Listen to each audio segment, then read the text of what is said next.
মেয়েদের বাস্তবতা জীবনে তাদের কঠিন দিন কোনটা জানুন? সেটা হচ্ছে তাদের সৌন্দর্য, তাদের ফিটফাট থাকা। আর যদি সেটা না থাকে, সেটাও মানুষের কাছে কথা শুনতে হয়, সেটা হোক শ্বশুরবাড়ি, সেটা হোক বাপের বাড়ি, আর সেটা হোক স্বামীর কাছে। তো হ্যালো গাইস, আসসালামু আলাইকুম। আপনারা যেখান থেকে আমার ভিডিওটা দেখছেন, অবশ্যই তারা ভালো আছেন এবং আশা করি আপনাদের দোয়ায় আমিও আলহামদুলিল্লাহ অনেক অনেক ভালো আছি।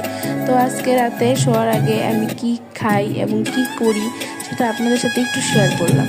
তো এখানে আমি জিরা এবং আদা, এটার নাম দিয়েছি আমি জিরা আদা পানি, জিরা আদা শরবত ধরতে গেলে, রাতের শরবত আমার অনেক ভালো লাগে আমার এটা খেতে।